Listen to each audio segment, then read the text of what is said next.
Something interesting came up over Shabbos, which I think is worthy of our discussion. You're hearing it, and it has to do with this coming month of Elul. So let's start with this. We understand that Moshe Rabbeinu went up to Har Sinai for 40 days to receive the Torah. That's knowledge that everybody has. And it's quite interesting. It says 40 days and 40 nights. Didn't eat, didn't drink. Fasting. This is not humanly possible. To fast for 40 days and still be healthy and fresh and full of energy. And we don't find that when he came down, he was weak or sick or anything of that nature. And that was 40 days, and he brought down the first luchos. After the first luchos came, he saw the Egel Hazov, the golden calf, and the luchos were broken. And then he went up a second time for 40 days and 40 nights to plead for Klal Yisrael, because Hashem was very angry at what happened, and there was a danger of destroying the whole Klal Yisrael. Here they are, they're coming to Kabbalah Torah after seeing all the miracles in Kriyas Yamsuf. After going through all the miracles of the 10 Makos in Mitzrayim. Can you imagine such a thing? And how far away are they from Yetzias Mitzrayim, from Kriyas Yamsuf, and they should worship a golden calf? So this you can understand with anger, Hashem, so to speak. It's only so to speak because there's no such thing as anger in Hashem. Hashem, we cannot attribute human characteristics to Hashem at all. But nevertheless, the way it appears, we do have a Chora Af Hashem in Kriya Shema. Hashem will be angry. It means the way it comes out to us, it's anger. But in the essence of Hashem, there's no such thing as anger. There's no such thing as the human characteristics at all. Yeah. Wasn't it such a small percentage of the population now? Well, yes, not everybody was guilty, but you have to realize that when you have let's call it a population, which are more or less one group, and a small part of the group does something which is off record, everybody bears responsibility. It's not just, you can't say that only they are guilty. From what I remember, the Mefarshim was saying, why did they choose a golden calf? There's so many other things that represent Avodah Zarah. So they say it was the Erev Rav who joined Klal Yisrael in the last minutes. They saw that the Jews are successful and they're going to leave. And there are some Egyptians who wanted to join the winners. So in the last minutes they joined, but they didn't really lose all of their mentality that they had all the years. And they were idolaters.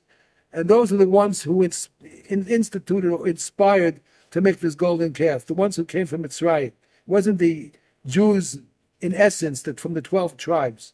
It was not them. It was, but nevertheless, it happened, and they didn't knock it down. They didn't say, "We're not going to allow it." They allowed it to be, and it happened. There's something, unfortunately, we could say about also what happened on October 7th. How could, Jews do such a thing? There was I wasn't there, but there was, news, no one denies it. There was some kind of a pedestal that represented Buddha, and they had this, on Shabbos Simchas Torah, this party, they're dancing around. Well, you can understand how that would cause, so to speak, Hashem to be angry. And not everybody who was killed or captured there was guilty of that, but that's the way it works. When the anger is released, and it has,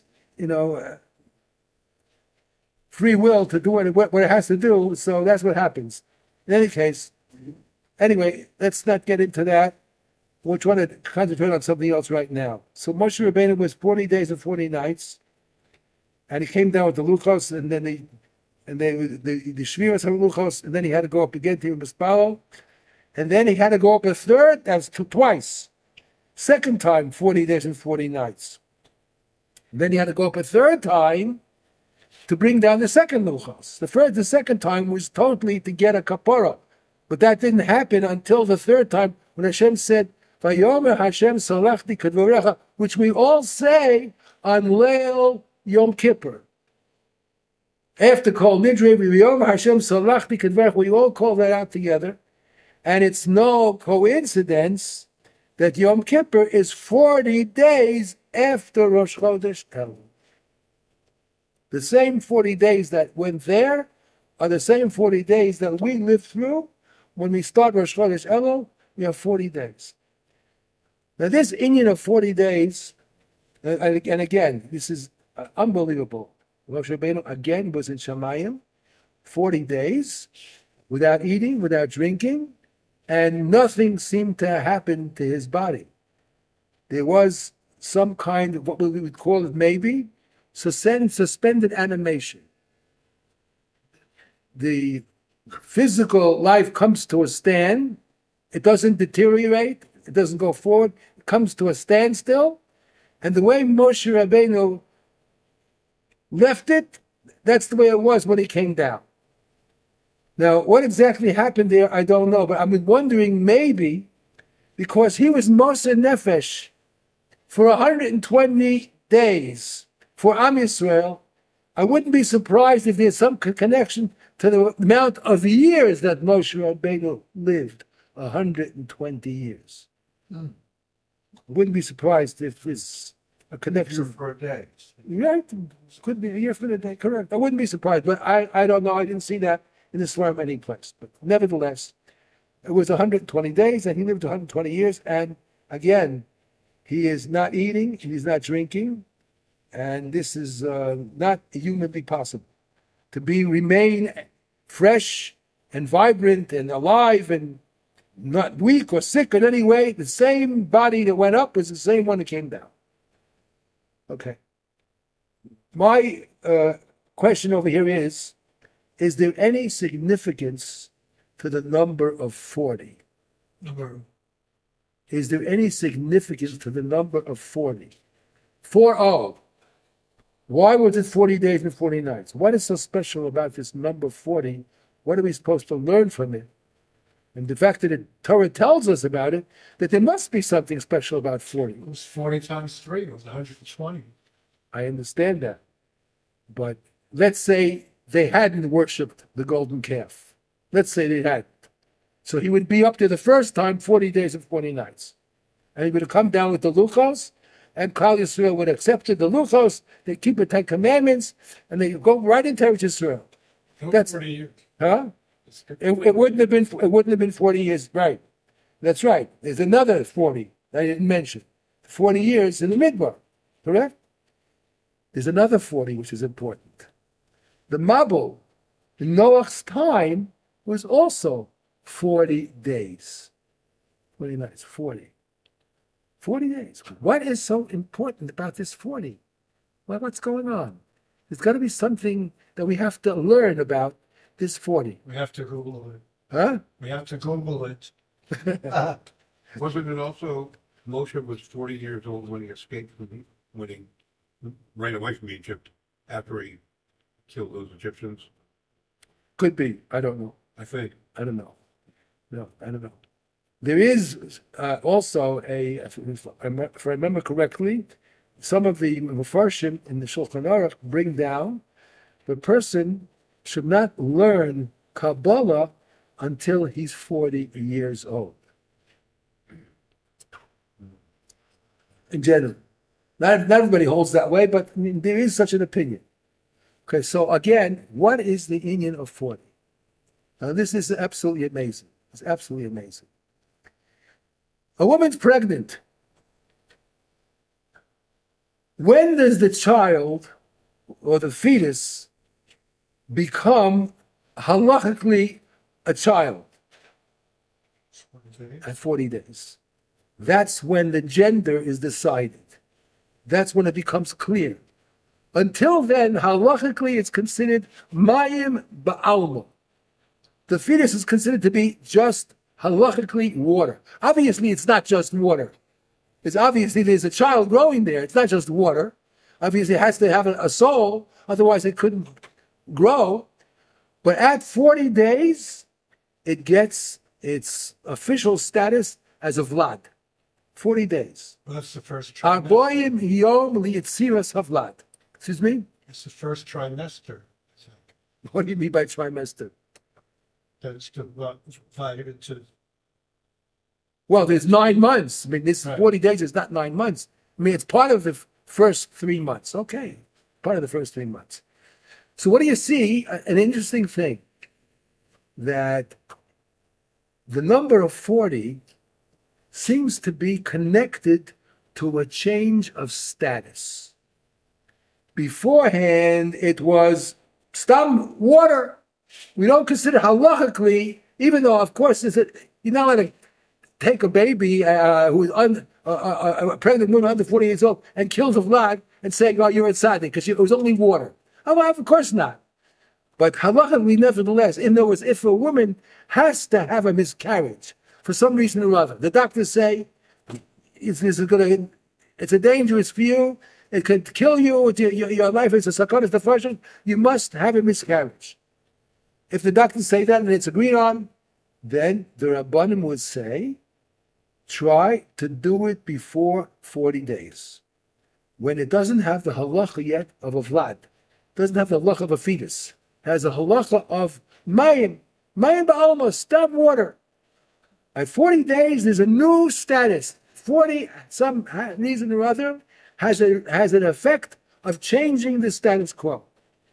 Okay, now, so that is the reason why Moshe Rabbeinu had to be up to 40 days. The world was a world without Torah.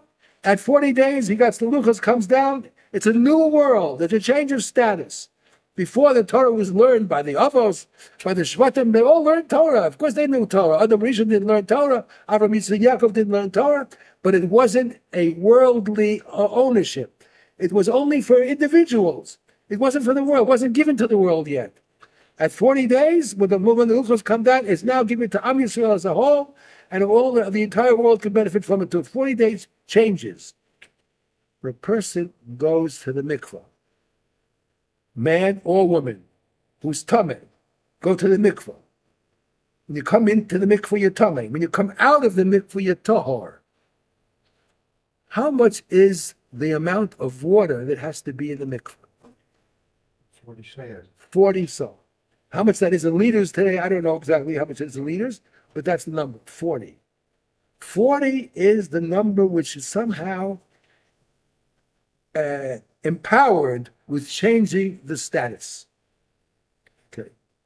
So we saw a number of cases. The Mabul, the world, was in a state of tremendous immorality in the time of Noah. And it had to be purified. And the Mabul, for 40 days, purified the world. Like a person was purified after 40 days, after going into the mikvah. He has 40 saw, does the purification. Okay. Now, we have to go one step further. We have to understand why is it 40. We just, until now, spoke about the fact that we see that 40 is part and parcel with change of status. What could be the possible reason that 40 changes the status? Now, understand this. We, in our learning of the Baal Shem Tov all along, have probably mentioned that what we see in the physical world here is only let's call it, a physical representation of what's going on in the spiritual world. That we don't see, but we know that it's there. There is a spiritual world, and it is in existence. If it wasn't in existence, then the physical world wouldn't be here. In the same way as we see our bodies. our bodies have things that can be measured, heart rate, pulse, blood pressure, things that can be measured in the body. But any person with a little bit of understanding will know that there's got to be something which is powering that body. What is making it move? Why doesn't it why doesn't it stop? Why doesn't it stop? The answer is because there is some kind of spiritual force which is inside the body, which is giving it its koach to go on, and it makes no difference if the person is alive, asleep, or awake. That force is in there. As long as the force is in there, then it exists. When the force is withdrawn, which means that the person died, expired, then the body ceases to function, doesn't function anymore. So there's a spiritual force which enables the physical to be active. Okay, now understand this now. In the spiritual world, when things are decided up there, and they have to come down here to become materialized, how long does it take? And what is the process that spiritual force has to go through to finally end up here? The answer is, in general, very general terms, there are 4 levels in the spiritual world, and we can call them 4 olamot, 4 worlds. And you should be familiar with them from our learning the Baal Shem Tov. Atzilus, the highest one. Bria, the second one. That's where creation takes place. Yitzira, that's where things are formed and put into a form that we're more familiar with. And then you have the last word, Asiya, where things become practical and they become operational. That is where this world exists. So there are 4 spiritual levels, and each level, or we call it an olam, each olam has 10 spheres. There are 10 levels in each of the 4 worlds. So when God decides to send something down to this world, it's got to go through a system of 40 levels. Atzilus, Bria, Yitzira, and Asiya, all 4 levels, till it gets to the very bottom of Asiya, and each of those levels has 10 madregos, 10 levels. 10 times 4 is 40. That's the spheros. That's a 10 sphero. So what happens is, in order to effect a change from the ultimate spirituality to finally becoming material, a change of status, it's got to go through 40 stages. And that would explain why this 40 is so important. It's so applicable in many, many areas. Changes status from tamei to tahor, making a child from water into a child, or changing the world from not having a Torah to a world with a Torah, a change of status. That explains the union of the 40. And that's why it's so important that we realize now that we have these 40 days from Rosh Chodesh until Yom Kippur, where we are able to make a change. We can affect the change in ourselves. It's a time for tikkunim, time for corrections, making resolutions to be better, to improve. So it's very, very important that we understand this union of 40 days, and it's a big bracha. If somebody wants to work on themselves, they want to improve on a certain thing, they know that they have a particular fault. It could be a minor fault, but they figure, look, it might, point in life already. I want to make things a little bit better. I'm living my life all this time and coasting along. God gave me, with his great kindness, the ability to go on living. Let me take the last years of my life, last 10, 20 years of my life, and try to make improvements.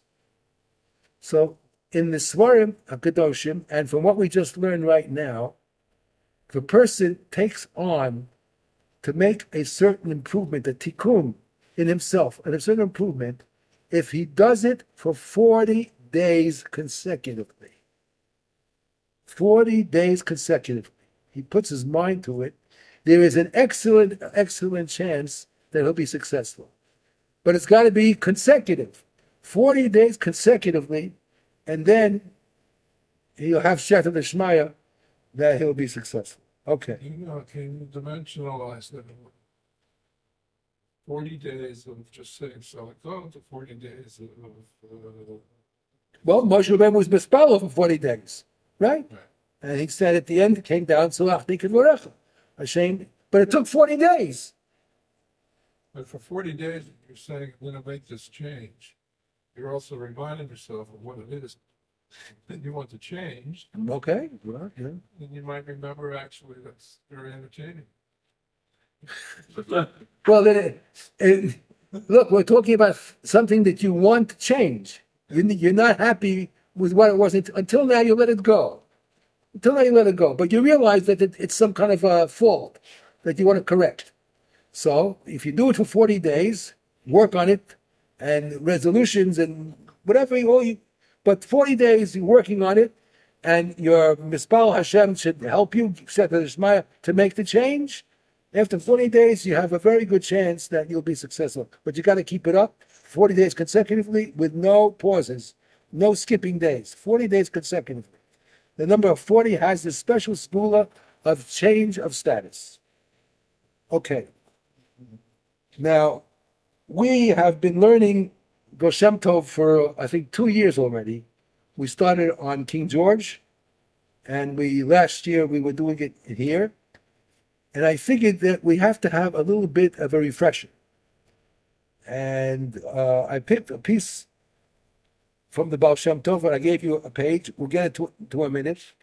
But before we get into it, there's something here that it's in the Baal Shem Tov. I didn't have it.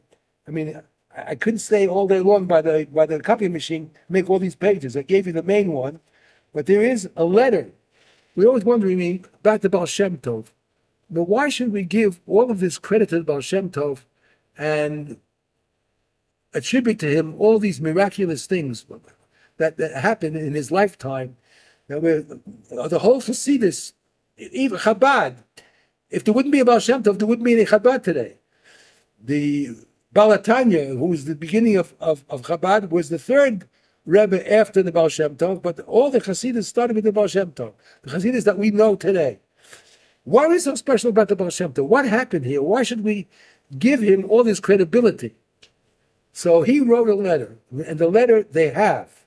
And I didn't see the letter, but it's quoted here in this Sefer on the Baal Shem Tov, a letter that he wrote to his brother-in-law, who was called Rabbi Gershon Mikitov. Rabbi Gershon, who was here in Eretz Yisrael, he wrote this letter to him, and he sent it with a Talmud. For some reason or other, the letter never reached Eretz Yisrael. But the letter was maintained, and they have it. And I want to read you a couple of lines from this letter, and you see what the Baal Shem Tov writes about himself to his brother-in-law, Rabbi Gershon Kitova, who was here in Eretz Yisrael at the time. So he writes the following. Rosh Hashanah, Shnas Tov Kuv Zayin. That year, in Rosh Hashanah, Asisi Hashbars Aliyas HaNeshama. He went into meditation, Baal Shem Tov. And he wanted to go up to Shemayim in his meditation and connect with the Olamas V'Yonim. By the way, is something very, very basic that we have to know. This is for every Jew, and surely Jews who are connected to Chabad. We're going to read in the coming weeks a pasuk in the Torah. It says, "Li'avas Hashem Elokecha, u'liyiroso, u'ledavka bo." Hashem expects, if you want to have a proper relationship with Him, you have to have, as it says in Kriya Shema, "V'yahavta Hashem Elokecha," love God, and then it says, you should have also a feeling of awe for God. But what is the end result? What's the end result? The end result is u'ledavka bo. And it happens to be one of the Tar Yag mitzvos. One of the Tar Yag mitzvos, which we learned already in Parshas Eikra. It says, Ubo Sidbak. It's one of the Taryag mitzvahs. The Baal Shem Tov spends many pages and paragraphs to explain what is this mitzvah ubosid ba. How can a human being, a material human being, attach himself to the spiritual entity which has no definition? It can't even define. God is infinite, and it has no. You can't define it in any way with any human terms. We use terms. We use the language that we try to communicate ideas, but God is indefinable because it has no human characteristics. What is the whole point of it all? Why do we learn Torah? Why do we daven? The reason why we do all this is because it's as it says in the Torah. The Ahavas Hashem, the end result is, this is supposed to be your goal. Your end goal, your purpose is always to try to reattach yourself to that spiritual essence that you came from. The world before it was created was all in God. Everything was in God. There were no physical, there was no, everything was, all it was Hashem himself. Hashem echad u'shmo echad, that's all there was. There was nothing else. This world that we live in, we think this is it. This is the world, that's all. This is nothing compared to what actually exists. What is the whole point of all this? The whole point of all this is to bring us back to that very idea, lidov, to try to reattach ourselves to where we came from, to reunite with our source. That's what the whole point is. So there are goyim who also practice meditation. They go into spiritual states, but they don't do it out of kedusha. It's done with the kochos of tumah. In the world of tumah, there's also spirituality. They do it the kochos of tumah. When we do it, it's all with kochos of kedusha. The Baal Shem Tov is saying, he's writing to his brother-in-law in Eretz Yisrael, it was Rosh Hashanah.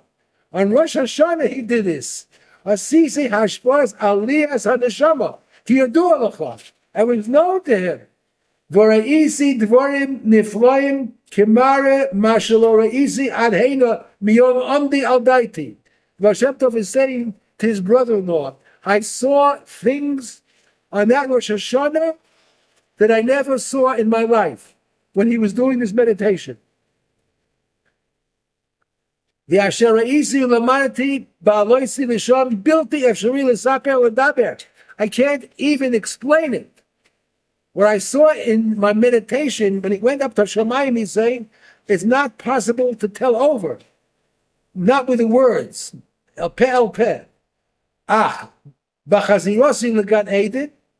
When I was up there, he was in Gan Eden Hatachto. There's two Gan Edens in Shemayim. There's Gan Eden Hatachton, a lower one, and there's a Gan Eden Ha'elyon, a higher one. Re'isi kamen neshamos, hachayim v'hamesim, hayedumli. He met souls up there in Gan Eden when he was doing this meditation on Rosh Hashanah. Souls that he was familiar with. Ones he knew, some he didn't know. And they're all very active, all were doing things up there. He didn't say what they were doing. But in general, these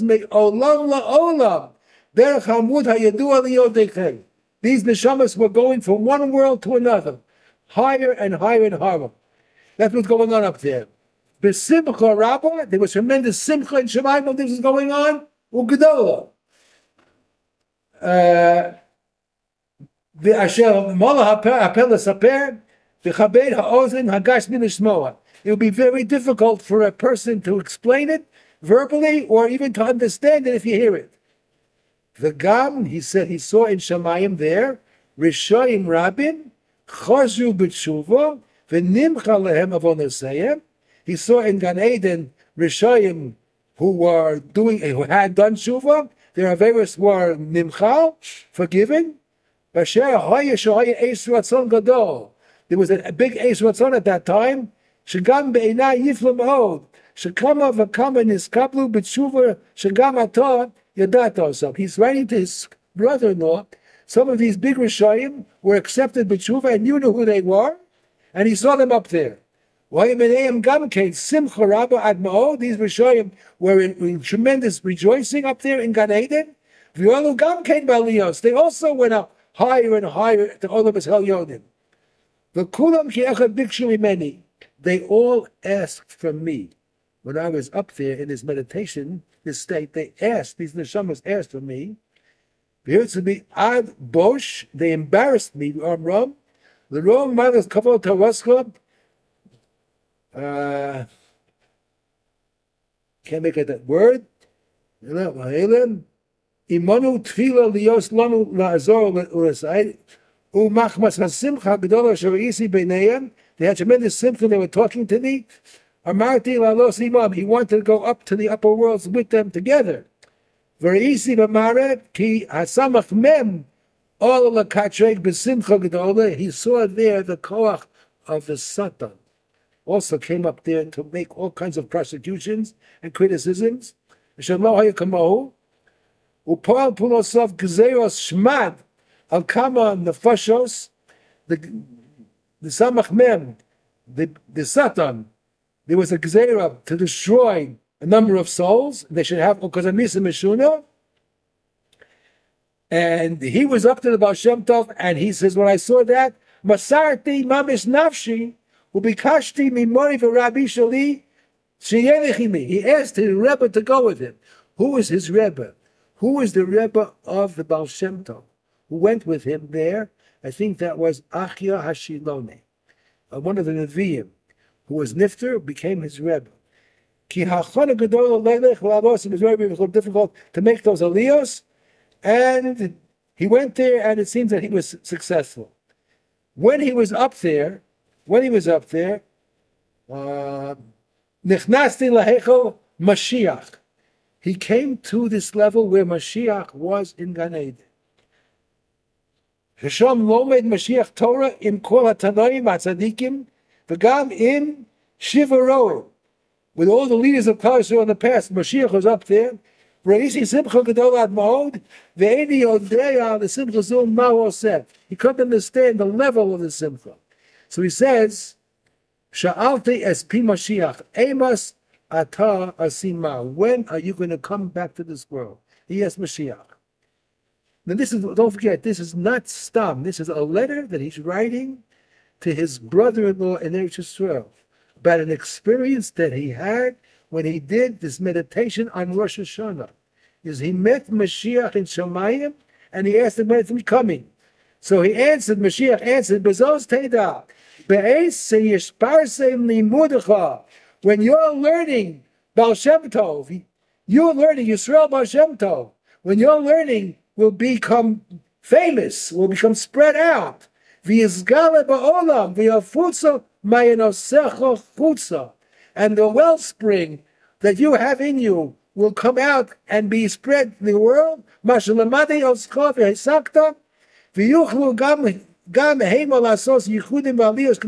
And other people will also try to make these meditations and come up like you. That's when Mashiach is going to come down to this world. So now we have some kind of testimony of who the Baal Shem Tov was and where this all comes from, what it's all based on. And because of the Baal Shem Tov, when he was down here, not making all of these meditations, and all the miraculous things that happened with him in his life, we understand why it's important to learn what he says and take his words seriously. So we have now 40 days, which we're going to try to get to the crux of things. And we have until Rosh Hashanah 4 more times, Rosh Hashanah Yom Kippur, 4 more times to meet. So during these times, we may have to take a little bit of a diversion from the words of the Baal Shem Tov himself, because I want you to be properly prepared for the Yom Neroyim, Rosh Hashanah, Yom Kippur, and Sukkot. So I want to give you also certain kavanos that you should have, not just to deal with things on a superficial level.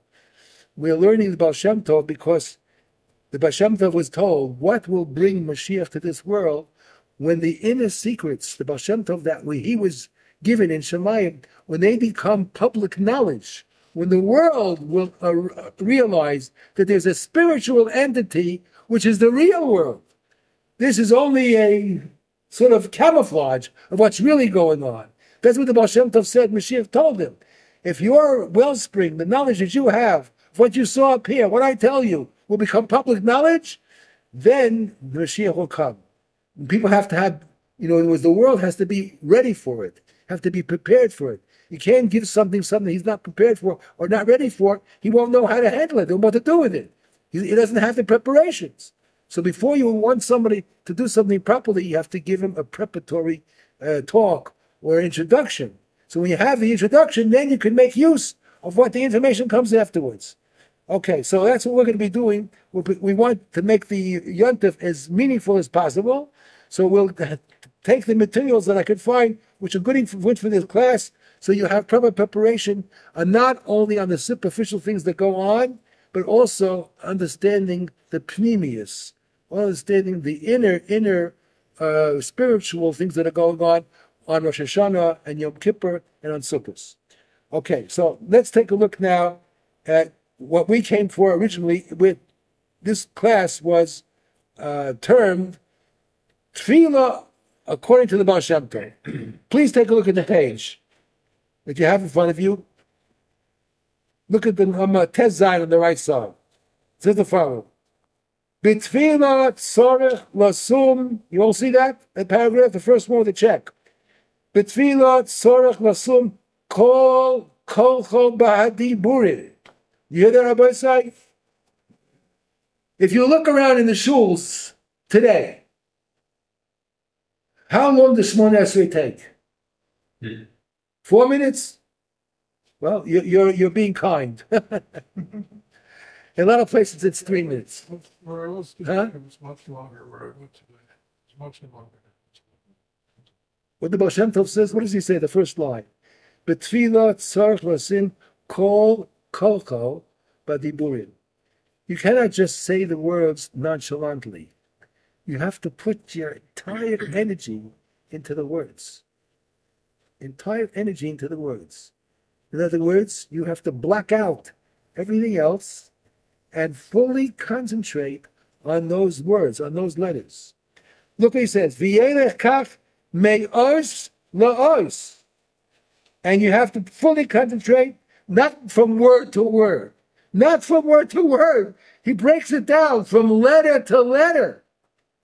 Ad sheyishkach migufaniyut. Until you actually have a complete lapse of awareness of what's going on in the physical world. You're so heavily concentrated and focused, you can't think, you don't hear what's going on all the disturbances around you.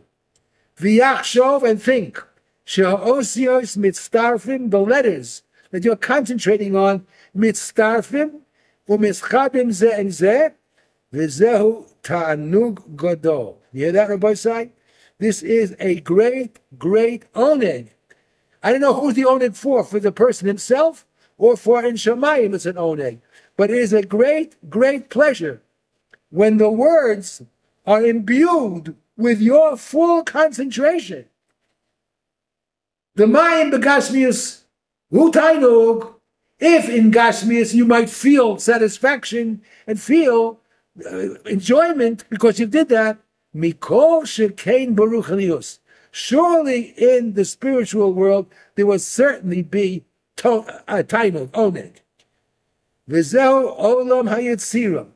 This is in the second level, in which you have reached now the second level. You're in the olam of asiyah. You're down here. And when you put yourself into this level, you have now reached the second level called olam hayetzira.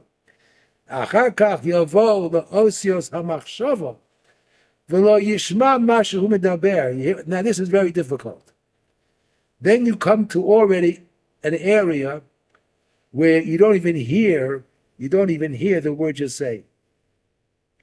Now this is very, very important to understand this. When you daven, and I see some people, they daven, they say the words, and if you stand next to them, you can hear every word. Because they say the words clearly, and I say to them, in relation to what everybody else does, kol hakavod. Kol hakavod. They should be praised for it. Why? Because they're saying all the words. They're saying all the words. There are many people who just mumble and slur over the words, and they don't really say the words. At least this person is saying the words, and he should be praised for it. That's very good. But there's a problem. What's the problem? This is very difficult. To daven properly is very hard. I'll tell you why it's very hard. If you say the words, and it's loud enough that you yourself can hear the words, those words are so holy, you should know there are kochos of tumah in the world. The kochos of the sitra achra, we call them, kochos of the satan, whatever you want to say. What gives them strength? What gives these kochos of tumah strength? You know what gives the kochos of tumah strength? They get yenika. They latch on to the fringes of the kedusha. And that's where they get their strength, their life force. So, when you are saying words of kedusha, you're saying davening, Shema Yisrael, Shemona Esrei, whatever it is. If you can hear the words, and you're supposed to be in the highest olamos, if you can hear him, the kochos of tumah can hear them too. And they latch onto those words, and they get a strengthening of their tumistic forces. So how are you supposed to daven? The ideal way to daven is you have to pronounce the words, but the sound shouldn't come out of your mouth. Very difficult. Very difficult. Even if you're davening tefillah b'tzibur. See, we're all together, we're protected. That area is not protected. You have tefillah v'tzibur, the tefillah is a stronger tefillah. There's more shechina when you have a tzibur davening together. When you're davening by yourself, there's less of a shechina. The shechina is all over. It's concentrated. When you have a million davening, the shechina is there. But that doesn't prevent the kochos of tumah from nursing from those words. So the way you're supposed to daven Shemona Esrei, you're supposed to say the words, but you're not supposed to hear the letters coming out of your mouth. You know you're pronouncing the letters, saying it, but not to hear it. That's what he says. V'lo yishma mashu medaber. You should not hear what you're saying. In other words, your lips have to pronounce the letters, and now you're in a higher level, v'zeh bo la'olam habriya. So you're now going up in stages. V'achar kach hu bo l'midas ayin. After you reach that level, you come to a level which is indescribable. It's called ayin. Doesn't exist. In other words, it has no material explanation. Why shenisbatel etzlo kol kolchosov hagashmiyim? You are so into it that you have now detached yourself from all physical energies. Kol kolchos hagashmiyim. V'zeu olam ha'atzilus midas chachma. This is the way a person is supposed to daven. It's not easy. It's not easy. It's very, very difficult. To daven, you have to first of all prepare yourself for such a davening. You have to prepare yourself for such a davening. And he's going to now give us in the next paragraph a little bit of how do you prepare yourself for davening? How do you do it? Let's look at the next paragraph. Sohar tasil teva. This is a pasuk in Parshas Noach. The means what? When Hashem told Noach to build a teva, he said to him, make a skylight. You can't be in the teva, in the Noach's ark, and have no light coming in. They didn't have electric lights in those days. You have to have light. So Noach was in the teva. By day he had light. By night they didn't have light. So Hashem said to him, make a skylight so that light can shine in to the ark. Says the Baal Shem Tov, the word teva does not only mean an ark. The word teva means a word. Sohar tasel teva. Give light to the words that are coming out of you. Enlighten those words. So he says the following. This is the grandson of the Baal Shem Tov writing these words for the Baal Shem Tov, and he says the following. Heir Adoni Avi Zekeni Baal Shem Tov. Nishmasu Eitem. Teva merumaz al milo. The word ark also can have another meaning, which means it's a word. Shunikra teva. A teva in Hebrew is also a word, not only an ark. V'zeu masha amar tzohar ta'aseh teva. I want you to make the light in the word enlightened. Enlighten the word. How do you enlighten the word? How do you give light to a word? A word is not something physical. It's not a house. It's not a room. They can put light into it. What is it? It's a word. It's something which is spiritual. It's a word. V'yamahu zal shetireh laha'ir hateva hayotze mipicha. You have to enlighten the words that come out of your mouth. Just like the Noach's ark had 3 levels. Tachtiyim, Shniyim, Ushlishim Tazel. Hashem told Noach to make the ark on 3 levels. 3 floors. So he says the same thing you can apply to the words also. Yesh lo makan merumaz masha shamati minodoni avizakeni nishmos le'edin ki b'chol dibur v'dibur. Every word that comes out of your mouth, there are 3 levels. Yesh olamus, yesh nishamus, yesh elokus. What does that mean? Every word that comes out of your mouth has 3 levels. And they go from the bottom up. Olamus, nishmus, or from the word nishamos, and elokus. What does that mean? He's going to explain. V'zehu mashem merames kan itzel. He's hinting you to the word from the learning of the ark. Tevu pirush dibur. A word that comes out of your mouth is called dibur. V'zehu tachtiyim. That's the lowest level. That's the one which is most accessible, most tangible. Hainu olamus. They use that word olamus, worldliness. Shumadrega hatachtona. The lowest level of the word is the word itself. The form that it takes, the spiritual form that it takes, it has a sound that you're familiar with. You can think of letters when you hear the letter or you hear the word. What's the next level? Shniyim, lashon, mishneh, osios, neshama. Those words, those letters that come out of your mouth, they cannot live unless the neshama is giving them life. The words that come out of your mouth are only alive because your neshama is inspiring them with life. V'hainu nishmus. Shlishim, the 3rd level, hainu elokus. How does your neshama give these words or letters energy? Where does the neshama get it from?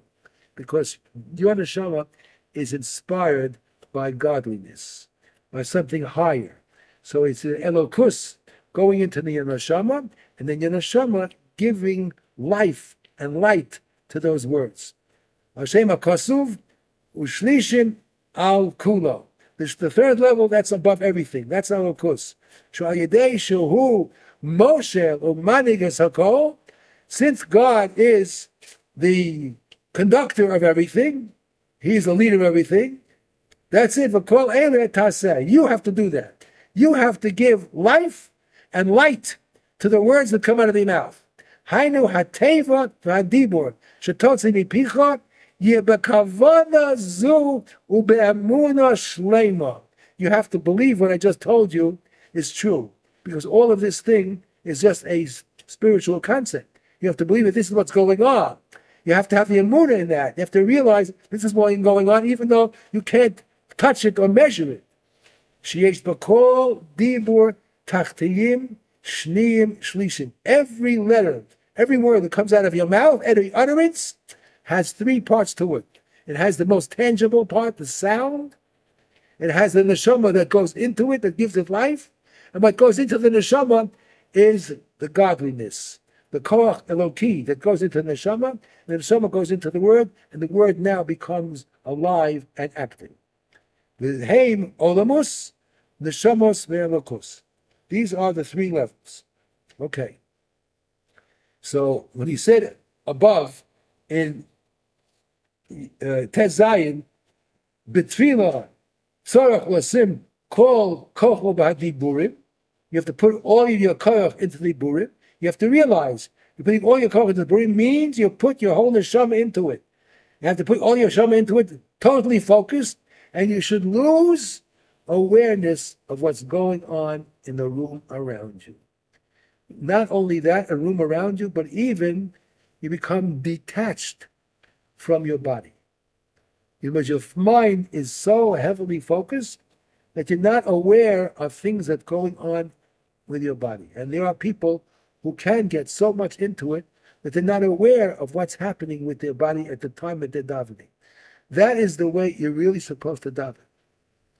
Now that takes practice. It doesn't come in one time. That's number one. Number two, you have to forget about davening and keeping up with the tzibur. You cannot do it. Those people who do not follow this formula are going to be in another world altogether. So Shacharis is 45 minutes maximum, and that's it. I'm in and out. difference between davening in a minyan and davening with the minyan. Very good. Right. Well, I'll tell you, I started learning about Shem Tov. I had the Sefer in my house 30 years. I don't know. I had it there, looking at once in a while, look at something on the Parsha, and looked at it. 10 years ago, about 10 years ago, I took it out and I said, let me take a look what it really says. And then he came up to this section on Tefillah. Tefillah. He says, wow, I've been fooling myself my entire life. I thought I was davening. I didn't even know what davening means, according to his description of it. You know how, and I don't do this for every tefillah. When Mincha and Ma'ariv, I'm a little bit less, but you know how long Shacharis takes me, Shmona Esrei? How long do you think? 19 minutes. 20 minutes, approximately. It could be a minute less here or there. And I can't do it in less time. I can't do it in less time. It takes 20 minutes just for Shmona Esrei. So by the time I finish Shmona Esrei, they're up to Aleinu already. What can I do? Look, yeah, I came to daven. I didn't come to just go through it and just, go through the actions. I came to daven.